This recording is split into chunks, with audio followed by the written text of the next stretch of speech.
Hey guys, Downphoenix here, and I want to get on here to discuss the Gamergate topic again. I know I've briefly touched on it last time, but it seems like some people had interest in it, so I just want to bring up some further points here.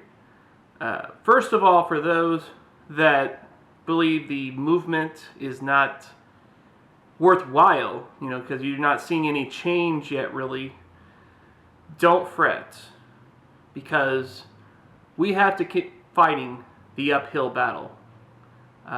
We just have to keep on working on it, guys. We have to keep on plugging away, digging for the truth, and letting people know. Because the ultimate goal, in my opinion, for the Gamergate movement is that we want transparency. And we also want accountability for the gaming journalist community. That's not to say that we don't need gaming journalism. It definitely is something that we need to have on hand in order to ensure a healthy gaming industry for the consumers as well as the game developers and publishers. That being said, the fight can't stop with just the gaming journalists. As much as we hate to admit it, there is a big crux in the industry that is actually part of the reason why gaming journalism has the problems that it has today. For one, let's take a look at gaming reviews versus reviews of any other media, such as TV shows, books, movies, and so on. See, usually, let's take a site like IGN, for example. I mean, we obviously know IGN reviews video games and discusses and things like that, but that's not all they do. IGN also talks about movies and TV shows and, other stuff like that, comic books, so on, right? So, just take a look at the IGN page. Just look at the latest reviews for various things. Typically, you're going to find that video game reviews aren't available until after they're actually released or just before release. Whereas with, say, movies, for instance, sometimes they do a review of a movie as soon as 2 months before release. You might be wondering why that is. For people that are unaware of what that's about, there is this thing called a gaming review embargo.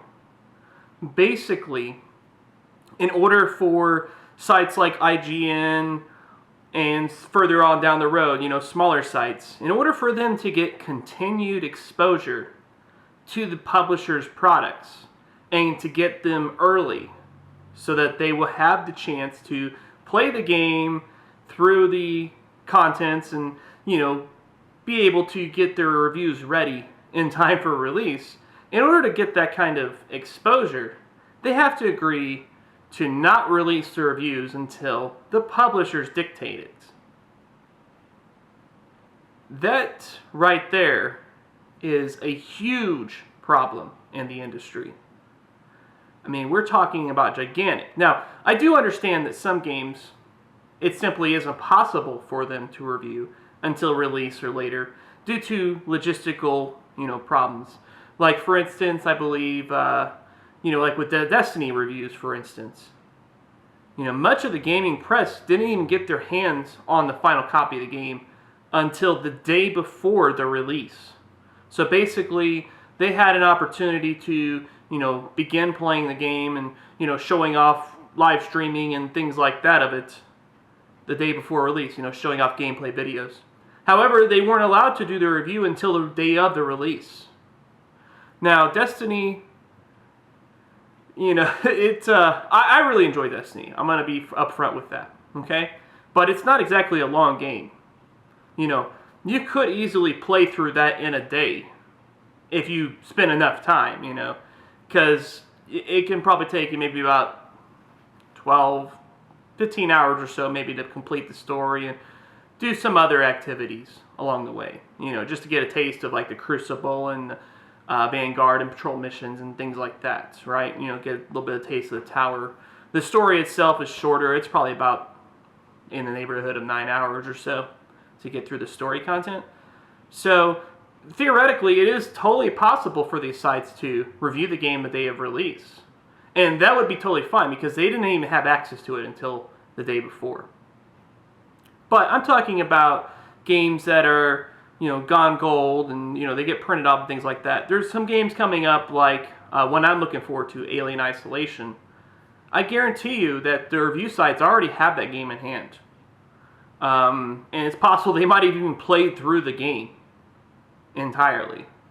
But companies like Sega want to halt any reviews prior to release.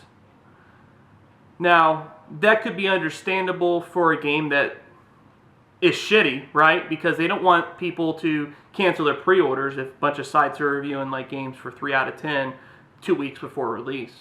Then people are like, yeah, I'm not going to buy that, and that's going to cut the bottom line of the company entirely. So I understand their need to protect their investment and things like that, but wouldn't it be great if the gaming journalists could actually do that? Actually be able to review a game 2 weeks early so that we as consumers actually know where our dollars should be spent? Wouldn't that be fantastic? Wouldn't that be? I mean, even a major game like The Last of Us, which was widely heralded as the game of the year by numerous gaming sites, had a review embargo. They gave exclusive rights for like a couple different websites and things like that to review the game early. The earliest they could review it was 1 week early. And naturally, those gaming websites thought it was so fantastic and superb, So when you have a site like GameSpot, for instance, which only gave it an 8 out of 10, they get shit on for it, right? Now, the GameSpot review was shitty.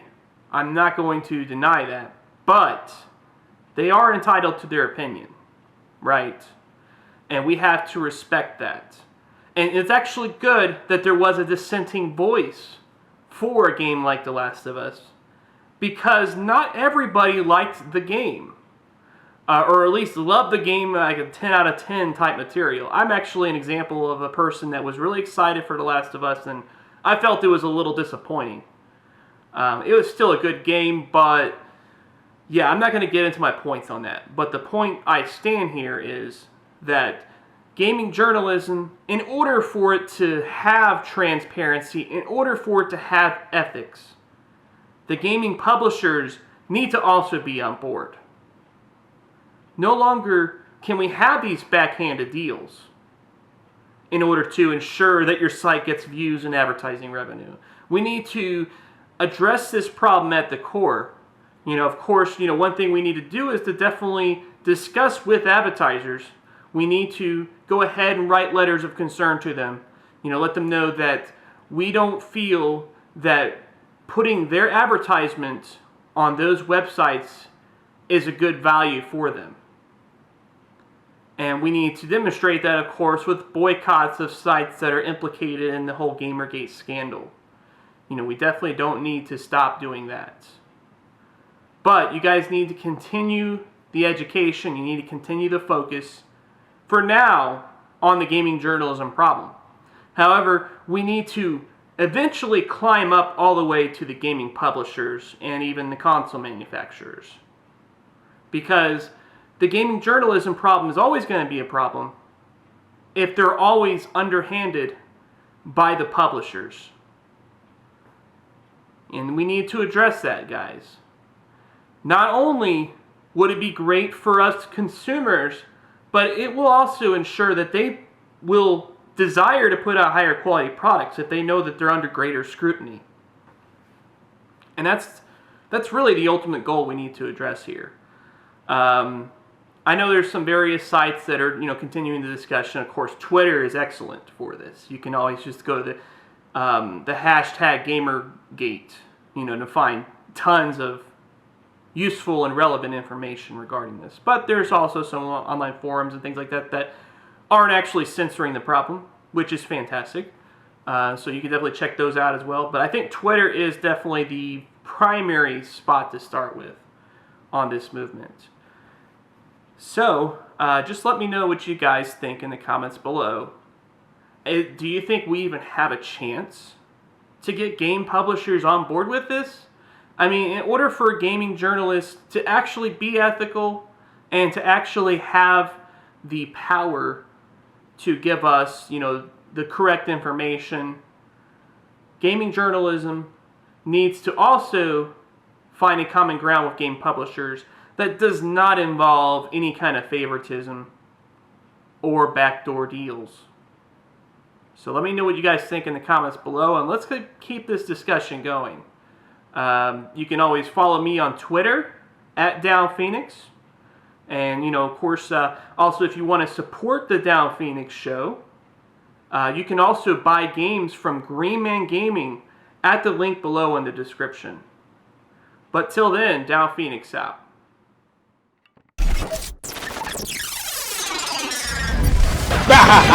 You'll never take me alive. Subscribe, you know what's up. That's something to do, unskipable.